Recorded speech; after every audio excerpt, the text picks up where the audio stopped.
Your salary does not decide how much house you can buy. A number set in a room in Washington does, and right now it's quietly deciding against you. You've been told the rule your whole life. Take what you earn, multiply it by 3, maybe 4, and there's your house. Clean.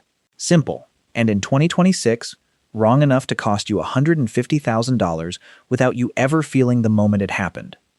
Because the same paycheck buys a wildly different house depending on one thing almost nobody puts at the center of the math: the interest rate.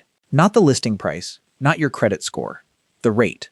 So here's what I'm going to hand you by the end. One number. How much house a single $1,000 of monthly payment is allowed to buy. Master that number and you'll never look at a listing the same way again. You'll see exactly how much of your paycheck's reach got taken and exactly who took it. I'm not going to ask you to trust me on that. I'd rather just show you the arithmetic and let it do the arguing. 2 men, same salary, same savings.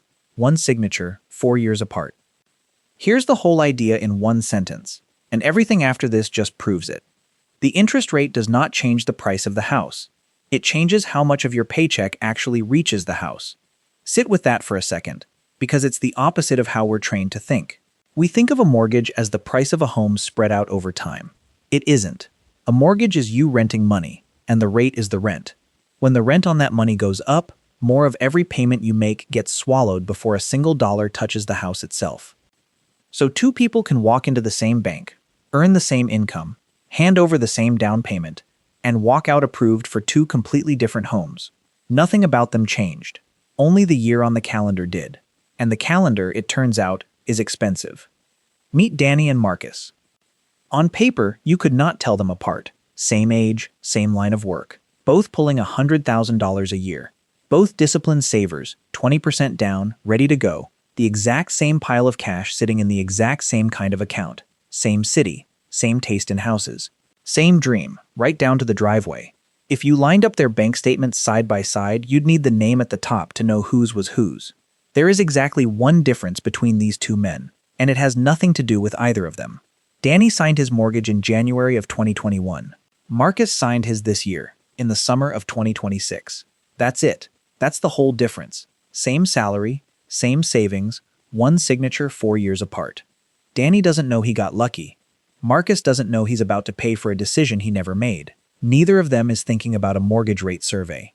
But that survey already decided how their next 30 years are going to feel. Let's give them both the exact same budget and watch what happens. Say each man can put $1,000 a month toward the loan itself. Just the borrowing, nothing else yet. Same $1,000. The question is simple. How much house does that $1,000 actually buy? When Danny signed, the 30-year rate was 2.65%. That was the lowest it had ever been in the 50 years Freddie Mac has tracked it. At that rate, $1,000 a month carried a loan of $248,000. Marcus signed at 6.55%. Same $1,000 a month, same 30 years. Except now that $1,000 only carries $157,000. Read those 2 numbers again, because nothing separates them except the rate. $248,000 for Danny. $157,000 for Marcus. The same monthly check lost $90,000 of reach, more than a third of it, and it vanished before Marcus ever picked a house. He didn't get outbid, he didn't lower his standards. The money just stopped stretching as far, and no one sent him a memo. So where did Marcus's $90,000 go? It didn't go anywhere. It was never his to begin with. The low rate had been hiding the real cost, and the high rate just stopped hiding it. Think about what a mortgage payment is actually doing each month. It gets split in 2. Part of it pays down what you borrowed. The other part is pure rent on the money, interest, and the lender always takes that part first. At Danny's rate, that rent was thin. Most of his $1,000 could go toward carrying an actual house, so the loan it supported was big. At Marcus's rate, the rent on the money is nearly 3 times heavier. The lender skims far more off the top before anything is left to carry a house. Same $1,000 in, a lot less house on the other side. That's the whole trick, and it's why the sticker price fools people. Marcus isn't looking at cheaper homes than Danny did. He's looking at the same homes, holding the same paycheck, and being quietly told he can only have 2/3 of what his money used to command. The house didn't shrink. His reach did. Now, maybe you're thinking Marcus just needs a bigger paycheck. Earn more, buy more, problem solved. So let's run the whole ladder and see if income is the escape hatch. Same rules for everyone. 20% down, And this time we'll fold in the taxes and insurance too. So it's the real maximum a bank would hand you. At $50,000 a year, the jump from Danny's rate to Marcus's rate takes your ceiling from about $256,000 down to $182,000. At $100,000 a year, it drops your ceiling from $512,000 to $364,000, $148,000 of house gone. Push all the way up to $150,000 in income, and the gap swells past $220,000. But here's the part that should stop you.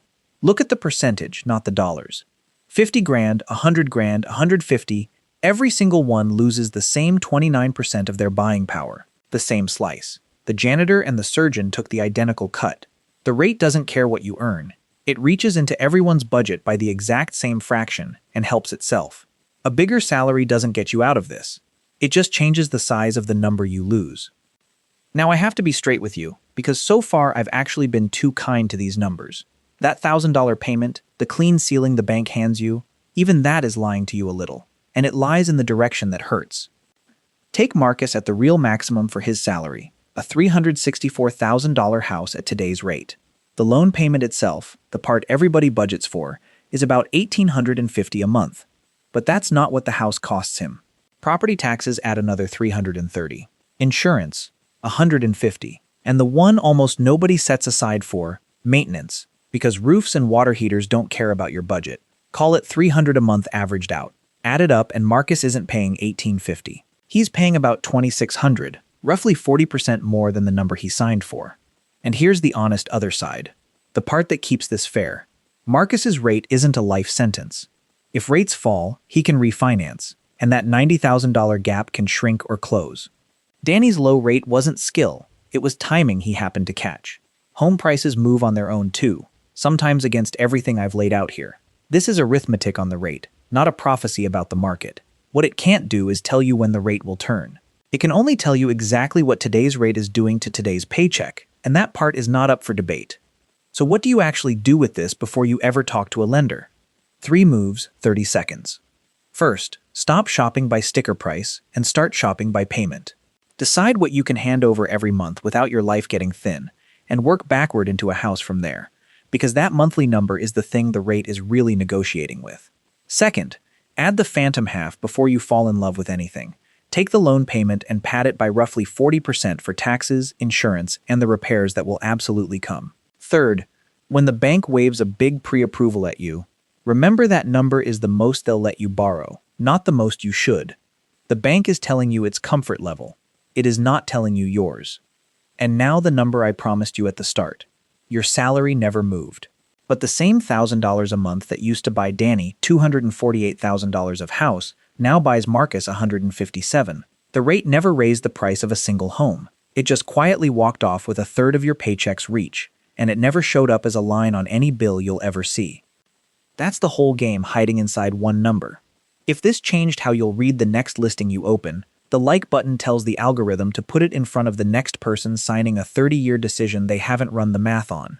If you want the calculator I used to run Danny and Marcus, salary in, real ceiling out, phantom half included, it's waiting in the member vault.